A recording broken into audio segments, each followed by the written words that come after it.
Okay, for this next video, we can see here that our default is a perspective view with one distant light. Now, I'm going to assume that you have a good understanding of the light wave lights and that it always defaults to a distant light.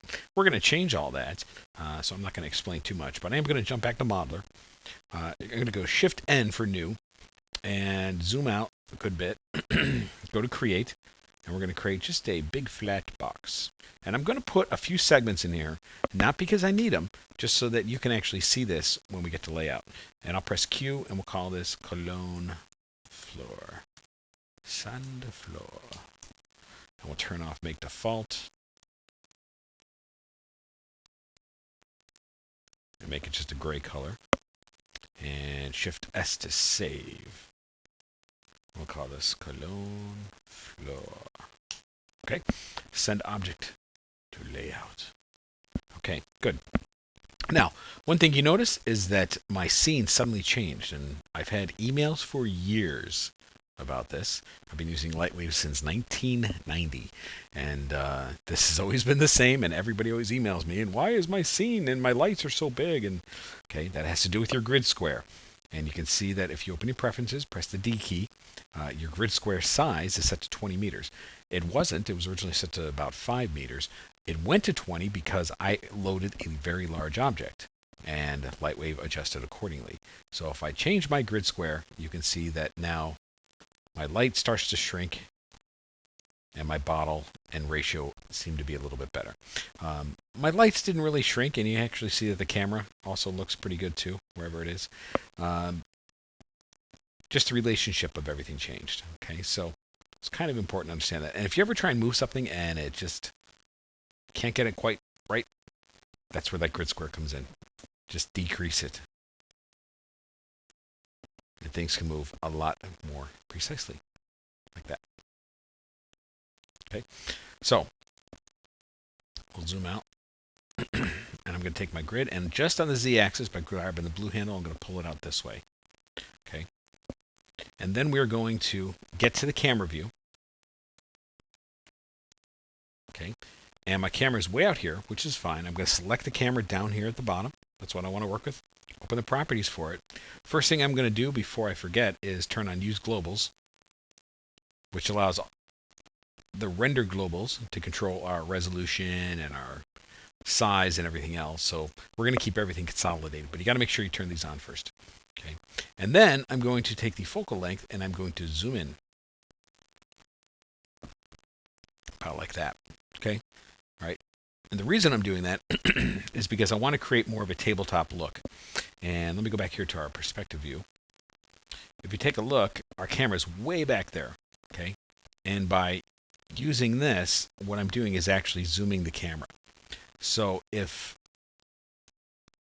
I center this and I take a look closer, it looks like a very long lens if you see that relationship right there. And if I change this and make it short, see how it shows very wide field of view. Okay, in this case we want to zoom it in. Okay, so it's a lot different. Let's go about 130. It's a lot different than actually moving the camera in, which is kind of like walking, like you're holding it. Okay, and that's not what we want to do. Okay, with the right mouse button, under Modify, select Move. Right mouse button, I can move up and down. Left mouse button, I can push in. And what we're doing here is basically just creating a nice little tabletop set. And with a longer lens, we are going to get the effect of this product being a little bit smaller. We don't want it to make it look like it's very grand. We want to give it a very, like we're kind of looking at a small cologne bottle, which is what we're doing. Okay. The other reason I like this too is because it allows me, that's a good shot right there, it allows me to actually let the backdrop fade off. So rather than a typical a cyclorama, which many of you might have used in a photo studio or a video studio, with a long lens like this, I don't actually need to do that because the camera is zooming in and I get a much shallower depth of field, meaning that that background just kind of will disappear. And the reason I like that, and I've been using it a lot lately, is because the lights will just fall off very nicely. I don't have to worry about lights hitting a background, and I don't have to worry about throwing light on a background. We can concentrate just on the product, and that's very, very important. Okay, so I'm going to leave the camera right here for this time being. We're eventually going to move this because we want kind of a straight-on shot. But I am going to save the scene, and what we're going to do, when we do Shift S, we're going to go to our production scenes, and we'll call this CologneBottle, and I'll call this setup. This will be our setup scene, and from there we'll actually have a final scene.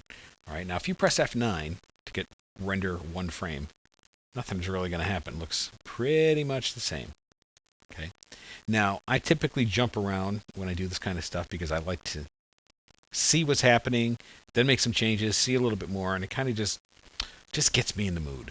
So I'm going to go to render, and I'm going to turn on shadows, and I'm going to turn on reflections. And that means Lightwave is now going to calculate those. Now, I don't have any reflections set yet, but I will. So I was in there. Okay, looking better. We got a shadow.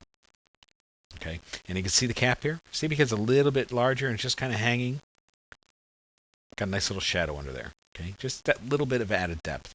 The little bit of bevel here. Okay, just all those fine little details that help sell your little products. I'm going to save that scene. All right, so there's our initial setup, and you always want to do it in your camera view because what you're going to see, if you start doing everything from your perspective view, you might get used to that. So you got to remember that your camera view is what everything is going to render from by default. Okay, and I'm just pressing 6 to get to my camera, 4 to get to perspective, and I'm jumping back and forth. If you want, press D, and over here in viewport layout, you can actually put a double layout on if you want, and set this to be a perspective and this to be a camera. Up to you. I just never worked that way. I kind of like jumping around in a large frame. Okay, I know you know all this, so let's move on to the next video.